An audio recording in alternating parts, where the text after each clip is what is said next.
Start करते हैं आज का चैप्टर। फर्स्ट फ्लाइट वाला बुक का हम लोग का ये टेक्निकली लास्ट चैप्टर है। नेल्सन मंडेला वाला तो कचरा वाला चैप्टर है, इसलिए बाद में पढ़ाएंगे, देखा जाएगा। ठीक है, आज हम लोग कंटिन्यू करेंगे नेक्स्ट चैप्टर से, जो है from the diary of Anne Frank. ठीक है, अच्छा देखिए, बिफोर यू रीड पढ़ना जरूरी है।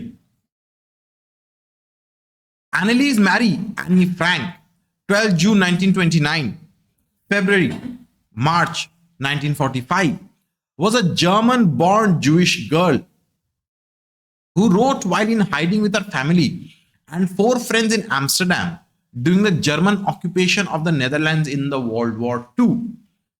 Her family had moved to Amsterdam after the Nazis gained power in Germany, but were trapped when the Nazi occupation extended into the Netherlands.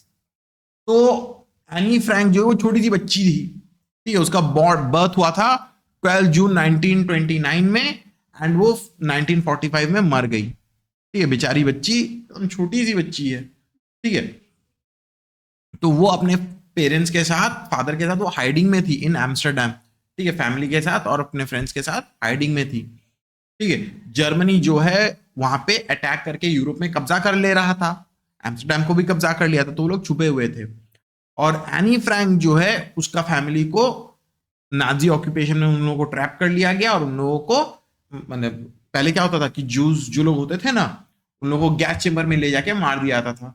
ठीक है, juice को मर्डर किया जाता था, जर्मन लोग ही करते थे। ठीक है, तो बेचारी एनी फ्रैंक जो है, she got caught and she was killed, उसका फादर बच गए थे। ठीक है, तो तब जाके वो लिखती थी, जब वो हाइडिंग में रहती थी तो वो लिखती थी कि क्या हो रहा है, क्या नहीं हो रहा है, what she sees, what everything, उसके बारे में वो लिखती थी। ठीक है, As persecution against the Jewish population increased, the family went into hiding in July 1942 in the hidden rooms of her father, Otto Frank's office building. तो जूइश पीपल के खिलाफ बहुत ज्यादा अत्याचार चलता था। ठीक है, तो एनी फ्रैंक का फैमिली जो है वो लोग छुपने के लिए चले गए इन जुलाई 1942 में। ठीक है, तो उसका फादर जो था ओटो फ्रैंक, ठीक है, उसके ऑफिस बिल्डिंग में वहां पे एक हिडन रूम था, तो वहां पे छुपने के लिए चला गया था। After 2 years in hiding, the group was betrayed and transported to the concentration camp system, where Annie died of typhus in Bergen-Belsen within days of her sister Margaret Frank. ठीक है, तो 2 साल तक वो लोग हाइडिंग में थे, लेकिन उसके बाद जाके लोग उन लोगों को बिट्रे कर दिए और वो लोग पकड़े गए। ठीक है, तो बेचारी एनी फ्रैंक जो है उसमें कॉन्सेंट्रेशन कैंप में लेके जाया गया उसको, लेकिन टाइफस होने के वजह से वो मर गई। Her father Otto, the only survivor of the group, returned to Amsterdam after the war ended to find that her diary had been saved. Convinced that it was a unique record, he took action to have it published in English under the name The Diary of a Young Girl. तो जब उसका father जब वापस आया war खत्म होने के बाद, तो उसको देखा कि उसका डायरी बचा हुआ है, तो वो सोचा कि यार ये तो इंपॉर्टेंट चीज है। ठीक है, बेटी का जो लास्ट लिखा हुआ है, ठीक है, कि उस समय में कैसे करके वो जी है नहीं जी है, तो व्हाट ही डिड, वो उसको इंग्लिश में ट्रांसलेट करके पब्लिश किया ताकि लोग जान पाए, so that the people could come to know कि कैसे करके जर्मनी के लोग अत्याचार किए हैं। एंड बुक का नाम दे दिया the diary of a young girl. The diary was given to Annie Frank for her 13th birthday and chronicles the events of her life from 12 June 1942 until its final entry of 1st August 1944. It was eventually translated from its original Dutch into many languages and became one of the world's most widely read books. तो ये जो diary जो है, ठीक है, उसको 13 birthday में मिला था, and it contain the chronicles the events of everyday life, कि पूरा दिन भर क्या होता था, क्या करते थे नहीं करते थे, कैसे करके वो लोग छुपे थे, किस हालात में थे, सब चीज के बारे में इसमें लिखा हुआ था। ठीक है, ओरिजिनल डच लैंग्वेज में लिखा हुआ था, but it has been translated into many different languages, and पूरा वर्ल्ड वाइड में सबसे माने वाइडेस्ट रेड बुक में से है। There have also been several films, televisions, and theatrical productions, and even an opera based on the diary. described as the work of a mature and insightful mind. The diary provides an intimate examination of daily life under Nazi occupation. Anne Frank has become one of the most renowned and discussed of the Holocaust victims. ठीक है, तो Anne Frank थी तो छोटी बच्ची, छोटी मतलब एकदम छोटी नहीं थी, ठीक है, लेकिन फिर भी मैंने 13, 14, 15 साल के एज में एक बच्ची ऐसे करके अपना पूरा डायरी लिख रही है, डायरी एंट्री है ना पूरा चीज, ठीक है, and it is a mature evaluation of what had happened then, ठीक है, वो कितनी अच्छे तरीके से उसको मैच्योरिटी के साथ वो अपना पूरा कहानी को लिखी है, क्या हुआ है नहीं हुआ है उसको डिस्क्राइब किया, इसलिए ये बहुत ज्यादा पॉपुलर बुक है, ठीक है। चलिए, ये इंट्रोडक्शन जरूरी था आप लोगों को एनी फ्रैंक के बारे में जानने के लिए। चलिए, यहां से हम लोगों का स्टार्ट होता है। Writing in a diary is a really strange experience for someone like me. Not only because I've never written anything before, but also because it seems to me that later on, neither I nor anyone else will be interested in the musings of a 13-year-old schoolgirl. Oh well, it doesn't matter. I feel like writing and I have an even greater need to get all kinds of things off my chest.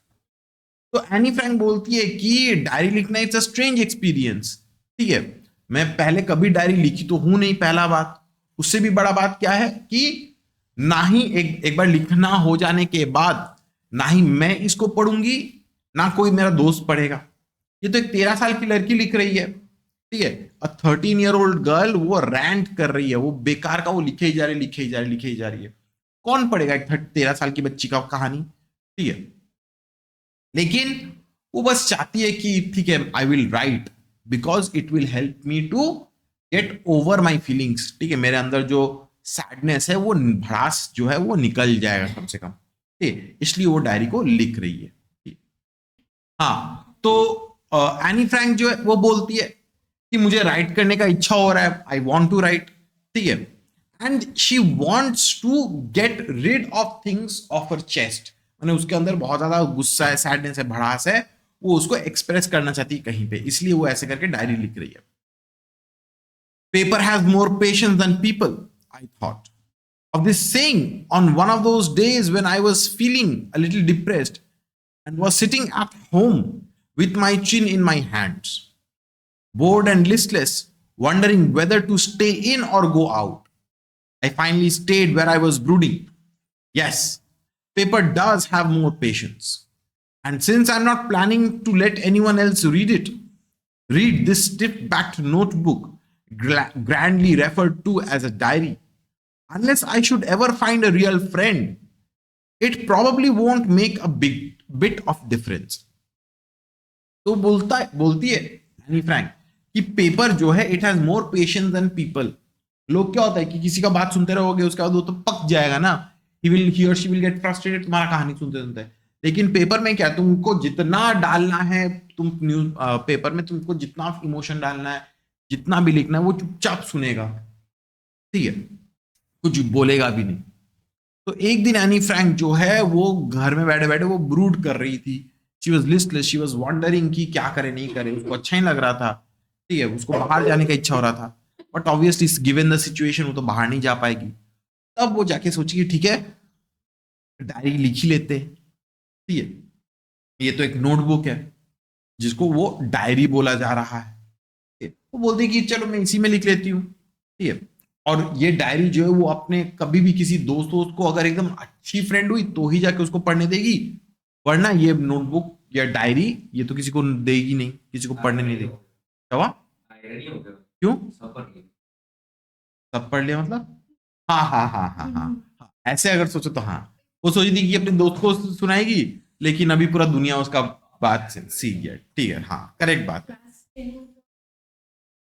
तो वो बोलती है कि ठीक है मैं ये diary लिख लूंगी, ठीक है, और ये डायरी मैं किसी को पढ़ने नहीं दूंगी until and unless it's a real friend, ठीक है, और कोई पढ़ेगा नहीं तो क्या ही डिफरेंस होता है, इसलिए वो लिखना start.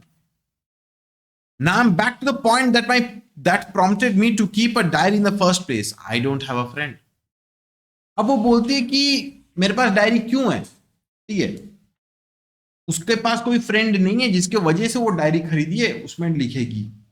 That is why she is using the diary as a substitute. Normally हम लोग क्या करते हैं, फ्रेंड को अपना दिल का दुख भरी कहानी वहानी सब कुछ सुनाते हैं कि नहीं. लेकिन यहां पे एनी फ्रैंक बोल रही है कि मेरे पास तो कोई फ्रेंड ही नहीं है. ठीक है, that is why I am writing this. अपना सीक्रेट्स को, अपना डायरी को बोलेगी जो कि उसका फ्रेंड है. Let me put it more clearly, since no one will believe that a 13-year-old girl is completely alone in the world, and I'm not. I have loving parents and a 16-year-old sister, and there are about 30 people I can call friends. तो वो clarify करती है कि दुनिया में कोई विश्वास नहीं करेगा कि मेरा कोई फ्रेंड नहीं है. ठीक है, मैं छोटी हूं. ठीक है, 13 ईयर गर्ल. नॉर्मली क्या होगा कि 13 ईयर ओल्ड लड़की या बच्चा कोई अगर बोला कि मेरा दुनिया में कोई नहीं है, मेरा दोस्त नहीं है, कोई विश्वास थोड़ी ना करेगा उसका. ठीक है, बोलेगा कि अरे तुम्हारे मम्मी पापा है, तुम्हारे भाई बहन है, इतने सारे दोस्त है. और एनी फ्रैंक बोलती है कि हाँ मेरे दोस्त हैं, मेरे मम्मी पापा है, मेरी बहन है, आई लव देम. ठीक है, एंड आई हैव 30 पीपल जिसको मैं अपना फ्रेंड मान सकती हूँ. I have a family, loving aunts and a good home. No, on the surface I seem to have everything. I seem to have everything except my one true friend. Anne Frank बोलती है कि मेरा family है, मेरा friend है, जिसको तुमको सुन के लगेगा कि हाँ मेरे पास तो सब कुछ है. I have everything that a 13-year-old generally would want. ठीक है, लेकिन वो बोल रही है कि नहीं, मेरे पास वो वन ट्रू फ्रेंड नहीं है. वो एक दो जिसको मैं सब कुछ में शेयर करूंगी. ठीक है, वो इंसान मेरे जिंदगी में तो नहीं है. All I think about when I'm with friends is having a good time. I can't bring myself to talk about anything but ordinary everyday things. We don't seem to be able to get any closer, and that's the problem. Maybe it's my fault that we don't confide in each other. In any case, that's just how things are. And unfortunately, they are not liable to change. This is why I have started the diary. तो बोलती है कि मेरे पास वो one true friend नहीं है. ठीक है, और वो चाहती है कि ऐसा कोई दोस्त मिले जिससे वो हर दिन का बात ना करे, जिससे वो एकदम गहरा वाला बात करे, सीक्रेट वाला बात करे. ठीक है, अब दूसरे दोस्तों के साथ तो नॉर्मल, हाँ तुम्हारा दिन कैसा था, क्या खाया, ये सब मतलब नॉर्मल बात है. But they don't get close to each other. ठीक है, उसको वो वन फ्रेंड चाहिए जिसको वो अपना दिल का सीक्रेट्स, डार्कनेस, सैडनेस, हैप्पीनेस सब कुछ बोल पाए, कॉन्फाइड कर पाए. ठीक है, तो दैट इज वाई, क्योंकि उसका ऐसा कोई दोस्त नहीं, इसलिए उसको डायरी लिखना स्टार्ट हुआ. क्लियर अंकिता? चला क्लियर है बाबू? क्लियर श्रेष्ठ? साकेत क्लियर? प्रियांश क्लियर है? श्रेष्ठा समझ में आ गया इतना तक? हाँ sir. To enhance the image of this long awaited friend in my imagination, I don't want to jot down the facts in this diary the way most people would do, but I want the diary to be my friend, and I'm going to call this friend Kitty. तो बोलते हैं कि मैं अपने दोस्त को इतने सालों से मैं एक्सपेक्ट कर रही हूँ कि हाँ मेरा अच्छा वन ट्रू फ्रेंड आएगा. तो आज जाके फाइनली मेरा वन ट्रू फ्रेंड आ गया, ये डायरी. तो उसको सेलिब्रेट करने के लिए वो सोच रही है कि हम इसमें सिर्फ फैक्ट्स जॉट डाउन नहीं करेंगे. आज मैंने इतना बजे खाना खाया, आज मैंने इतना बजे नहाया, इतना बजे ये हुआ वो हुआ, वैसे नहीं. ठीक है, वो बोलती है कि मैं इस डायरी में वो सब चीज बोलूंगी जो शायद एक नॉर्मल डायरी में नहीं लिखा जाता है. एंड वो अपने डायरी को नाम भी देती है, उसका डायरी का नाम है किटी. ठीक है, वो बोलती है कि दूसरे लोग जैसे डायरी लिखते होंगे हम वैसे करके ना लिखेंगे. ठीक है, since no one would understand a word of my stories to Kitty, if I were to plunge right in, I'd better provide a brief sketch of my life, much as I dislike doing so. तो लिखती है कि मैं अगर direct अपने life के बारे में अगर बोलना स्टार्ट कर दूं तो शायद लोग कनेक्ट नहीं कर पाएंगे, समझ नहीं पाएंगे. ठीक है, इसलिए मैं क्या करती हूँ, मैं अपने लाइफ का थोड़ा सा एक जिस्ट बताती हूँ. ठीक है, थोड़ा सा समराइज करके बताती हूँ. My father, the most adorable father I've ever seen, didn't marry my mother until he was 36 and she was 25. My sister Margaret was born in Frankfurt in Germany in 1926. I was born on 12 June 1929. I lived in Frankfurt until I was 4. My father emigrated to Holland in 1933. My mother, Edith Hollander Frank, went with him to Holland in September, while Margaret and I were sent to Aachen to stay with our grandmother. Margaret went to Holland in December, and I followed in February, when I was plunked down on the table as a birthday present for Margaret. बोलती है कि मेरे father बहुत cute है, adorable father है, इससे ज्यादा अच्छे इंसान हो ही नहीं सकते. My father got married to my mother when he was 35 years of age, और उसकी मदर 36 years of age के थे, और उसकी मदर तब 25 years की थी. ठीक है. मार्गरेट जो है उसकी बहन, she was born in Frankfurt in Germany in 1926. ये तो मार्गरेट उसकी बड़ी बहन है. एंड नरेटर जो है 1929 में पैदा हुई थी, 12 जून में.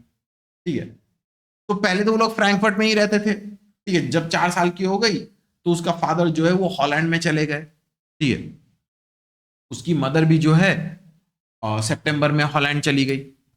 मार्गरेट और नरेटर को, मार्गरेट और एनी फ्रैंक को, उन लोगों को एशियन में भेज दिया गया अपने ग्रैंडमदर के घर में. फिर मार्गरेट जो है वो दिसंबर में पहुंच गई हॉलैंड, और उसके बाद फरवरी में नरेटर जो है, एनी फ्रैंक जो है, वो हॉलैंड पहुंच गई. ठीक है. सीक्वेंस ऑफ इवेंट्स ऐसे करके बोलिए कि हम लोग कब कहां पे पहुंचे. I started right away at the Montessori nursing school. I stayed there until I was 6, at which time I started in the first form. In the 6th form, my teacher was Mr. Cooperus, the headmistress. At the end of the year, we were both in tears as we said a heartbreaking farewell. तो वो Montessori school में start की. ठीक है. जब तक वो 6 साल की थी तब तक वो मॉन्टेसरी में ही, माने जूनियर स्कूल में ही पढ़ी है. ठीक है. फिर जाके उसको फर्स्ट फॉर्म स्टार्ट हुआ, फिर जाके 6th फॉर्म में उसका तक गया. तब उसका टीचर था मिस्टर कुपरस बोल के. ठीक, ही वाज द हेडमास्टर. ठीक है. अगले साल ऑब्वियसली उसको चला जाना पड़ा वहां से, जिसके वजह से obviously there was a tearful goodbye. ठीक है. हार्ट ब्रेकिंग फेयरवेल था. ऑब्वियस सा बात होता है ना कि 5-6 साल अगर तुम एक ही स्कूल में अगर रहोगे, पढ़ाई करोगे, तुम्हारा एक कनेक्शन बन जाता है, मतलब वो स्कूल तुम्हारा स्कूल नहीं, वो घर बन जाता है. ठीक है. तो मिसेस कुपर जो है वो हेडमिस्ट्रेस थी, तो उसे बहुत लिपट के वो रोई. ठीक है. हम हेडमास्टर बोला ना, अच्छा सॉरी माय बैड. ठीक है. हेडमिस्ट्रेस है वो मिसेस कुपरस. ठीक है. आजकल समझ में नहीं आता कौन मिस्टर है, कौन मास्टर है, कौन, या यू कैन नेवर माने assume someone's gender.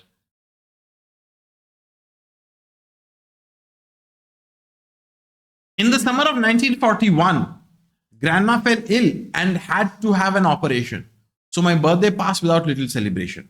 With little celebration. तो 1941 का बात बोला जा रहा है, समर का सीजन था.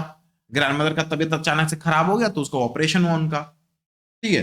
तो नरेटर का बर्थडे उतना धूमधाम से सेलिब्रेट नहीं किया गया, हल्का से सेलिब्रेट किया गया. Grandma died in January 1942. No one knows how often I think of her and still love her. This birthday celebration in 1942 was intended to make up for the other, and grandma's candle was lit along with the rest. तो grandma जो है 1942 में गुजर गई बेचारी. ठीक है.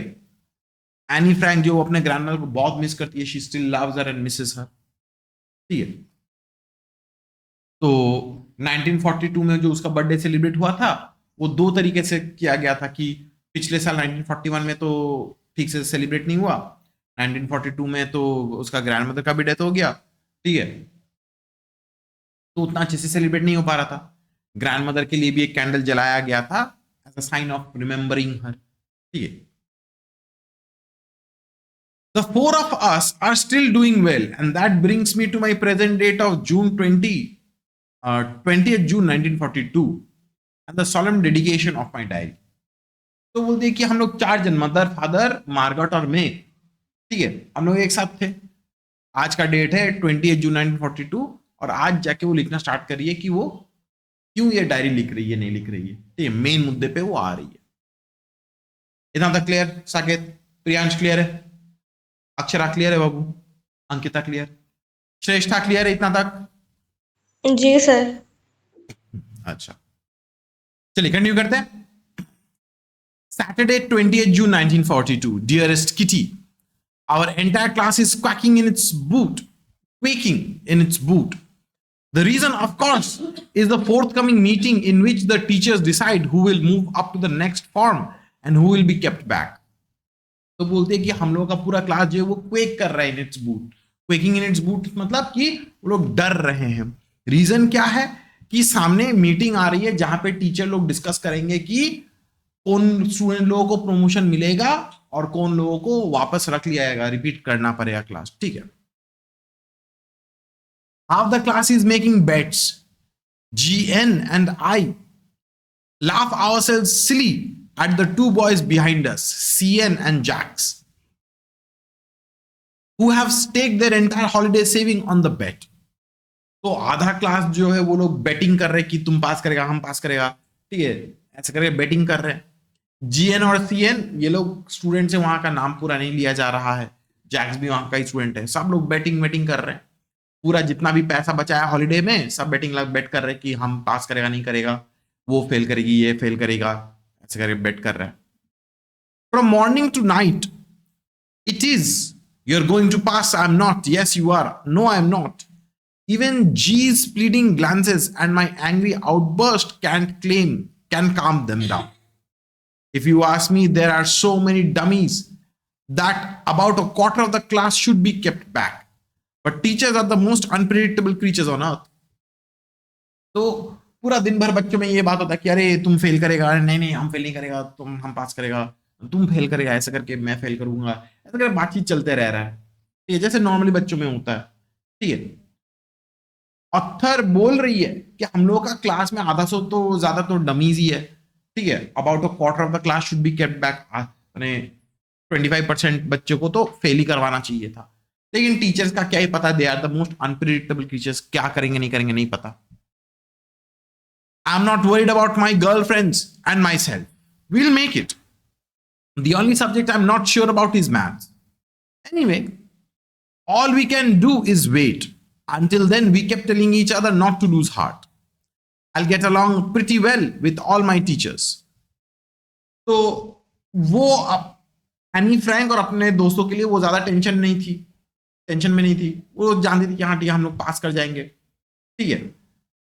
बस मैंने होता ना कि पेशेंस रखना है, वैसा ही बात है. एक दूसरे को बोल रहे कि पेशेंस रखो, ठंडा रखो, ठीक हो जाएगा, पास कर जाएंगे. ठीक है. एनी फ्रैंक बोलती है कि देखो मैं अपने टीचर्स के साथ बहुत अच्छा जेल कर लेती हूँ. ठीक है, कोई दिक्कत नहीं होती, आराम से बातचीत हो जाती है हमारी. ठीक है. There are 9 of them, 7 men and 2 women. Mr. Keating, the old foggy who teaches maths, was annoyed with me for ages because I talked so much. तो बोलते हैं कि हम बाकी सब टीचर से मेरा अच्छा ही बन जाता है. ठीक है. There are 9 of them, 9 teacher थे. ठीक है. 7 लड़के लोग थे, मेल टीचर थे, और 2 फीमेल टीचर्स थी. ठीक है. मिस्टर कीसिंग जो थे वो एक ओल्ड फैशन पर्सन थे एंड वो मैथ्स पढ़ाते थे. एनी फ्रैंक के ऊपर हमेशा गुस्सा रहते थे. क्यों? क्योंकि वो मैथ्स क्लास में बहुत ज्यादा बकबक करती रहती थी, डिस्टर्ब करती रहती थी. After several warnings he assigned me extra homework, an essay on the subject, a chatterbox. A chatterbox? What can you write about that? I'd worry about that later, I decided. I jotted down the title in my notebook, tucked it in my bag and tried to keep quiet. तो mister कीसिंग जो है अपने class में Anne Frank को punishment दिया. क्या punishment दिया? ऐसे लिखने के लिए, अ चैटर बॉक्स. क्योंकि एनी फ्रैंक जो थी वो एक चैटर बॉक्स थी, ये बकबक करती रहती थी, इसलिए उसको पनिशमेंट मिला कि तुमको इसके ऊपर ऐसे लिखना पड़ेगा. ठीक है. तो कैसे लिखे नहीं लिखे वो सोची, कॉपी में हेडिंग लिख ली, बैग में रख दी और वो चुपचाप बैठने का कोशिश की. That evening, after I'd finished the rest of my homework, the note about the essay caught my eye. I began thinking about the subject while chewing the tip of my fountain pen. Anyone could ramble on and leave big spaces between the words. But the trick was to come up with convincing arguments to prove the necessity of talking. तो वो शाम को लेके बैठी, बाकी सब homework खत्म हो गया, तब जाके उसको याद आया कि अरे मेरे को तो ये चैटर बॉक्स वाला लिखना पड़ेगा. तो वो सोचने लग गई कि क्या लिखूं. नॉर्मली क्या होता है कि हम लोग थोड़ा बड़ा बड़ा अल्फाबेट करके स्पेस छोड़ छोड़ के लिखेंगे तो पेज भर जाएगा। तो वो सोची कि नहीं, I will not do that, मुझे ऐसा कुछ एक लिखना पड़ेगा जिससे एटलीस्ट कन्विंस हो जाए टीचर की द नेसेसिटी ऑफ टॉकिंग, उनको समझ में आ जाए कि क्यों बात करना जरूरी है। पूरा घुमा के बोलने का वो कोशिश कर रही है। I thought and suddenly I had an idea. I wrote 3 pages. Mr. Keesing had assigned me and was satisfied. I argued that talking is a student's trait and that I would do my best to keep it under control. But that I would never be able to cure myself of the habit since my mother talked as much as I did, if not more. And that there is not much you can do about inherited traits. तो वो लिखी कि हाँ, एक बच्चे लोग का, student लोग का बकबक करना एक ट्रेट होता है, लेकिन मैं इसको कंट्रोल करके मैं बात ना करने का मैं कोशिश करूंगी, ठीक है। लेकिन वो ये भी बोल देती है कि मैं क्या करूं, मेरा तो कोई दोष ही नहीं है। My mother is also a chatter box like me, मेरी मम्मी भी बहुत बातें करती है। And I have inherited this trait from my mother, मुझे ये ट्रेट जो है मेरे मम्मी से मेरे को ये मिला, ठीक है, जिसके वजह से मैं कुछ नहीं कर पाऊंगी। It's an inherited thing. Clear है कि नहीं? साकेत क्लियर है? Priyansh clear? Akshara clear? Ankita clear? Shreshtha सो नहीं गई ना? नहीं सर, सुन रही हूँ। अच्छा। Mr. Keesing had a good laugh at my arguments. But when I proceeded to talk my way through the next lesson, he assigned me a second essay. This time it was supposed to be on an incorrigible chatterbox. ठीक है, तो mister कीसिंग हंस के, उसको अच्छा लगा, ठीक है, तो वो चैप्टर पढ़ाने लग गए। और फिर से जब चैप्टर पढ़ा रहे थे मिस्टर कीसिंग, एनी फ्रैंक फिर से बकबक करने लग गई। मिस्टर कीसिंग को गुस्सा आ गया, फिर से उसको ऐसे दिया। इस बार टाइटल है an incorrigible chatterbox. Incorrigible मतलब जिसको सुधारा नहीं जा सकता, ठीक है।